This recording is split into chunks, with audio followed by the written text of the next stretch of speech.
Hello, British literature scholars, and welcome to the ninth week of the semester. We are over the halfway point now. So, I just want to say a few words about the postings I graded over the weekend, and then I'll talk about this week's agenda. I was a little bit disappointed in most of the postings that we got. Not most, I'd say about half the postings that I got on the industrialism section. Not so much Robert Browning. I mean, dramatic monologues are a little bit difficult anyway, and a lot of you gave a game effort there. But in the industrialism one, where I asked you to look at the commission report on child labor, and then asked you to look at Cry Out the Children by Elizabeth Barrett Browning, a lot of you were quoting like the introduction to the commission report. You weren't quoting the report itself, and you were discussing the history of child labor, but you weren't just focusing enough on the actual report or on Browning's poem.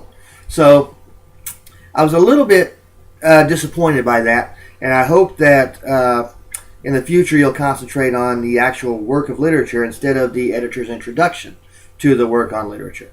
And if you look at where you quoted, for some of you now, those of you that actually quoted Peggy or quoted the guys that saw the children and couldn't identify whether they were men or women or not, and then tied that into Elizabeth Barrett Browning's poem, most of the people that did that actually did pretty well.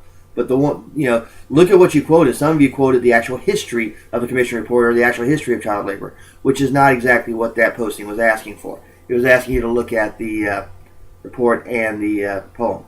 The good news is I graded some of the next ones on Gaskell and Rossetti, and those actually turned out to be pretty good. Also, the other thing I want to say about these postings, some of them are pretty short. It's almost like these are like throwaway assignments to you now. And please don't treat them like throwaway assignments, because I want you to read this stuff, and I want you to look at it closely, and I want you to think about it deeply. So giving me a 4-sentence posting is probably not going to get you a very high score. And so I don't know if you're getting burned out because of midterms or what's happening, but whatever it is, let's try to pick it back up to the level we were at, in prior weeks. Okay, so enough about that. This week we are looking at the woman question, and we are looking at empire and national identity. For the woman question, there is always that question of what role do women need to be playing in England. Remember, in the reign of Queen Victoria was a woman, and yet she wasn't the feminist you would think she was. She was very devoted to her husband until he died, and then she wore black for the rest of her life, which was many years, actually. She did not see women, even though she was the Queen of England.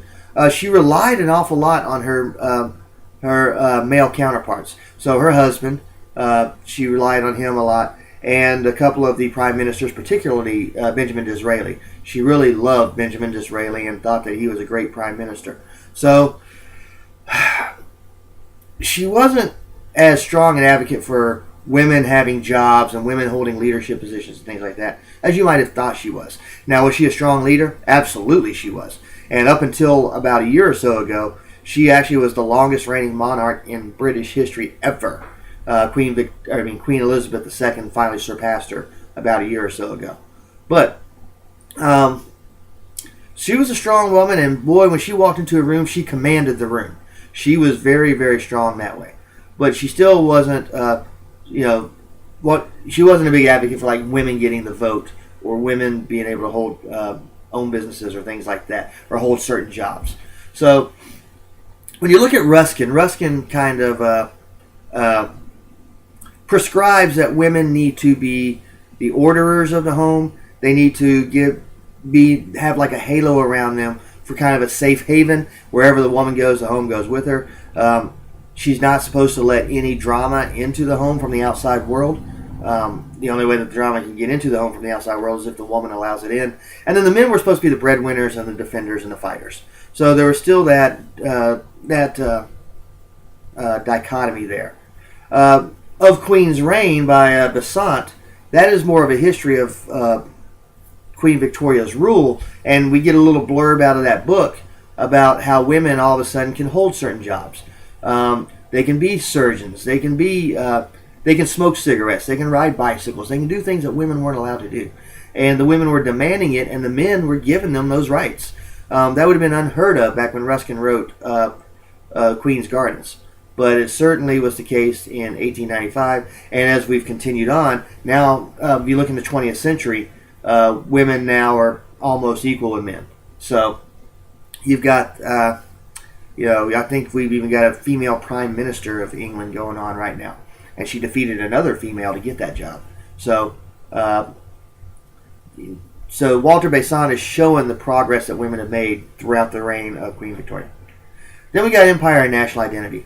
Take a look at that slideshow closely, and take a look at these two readings closely. They're both based out of India.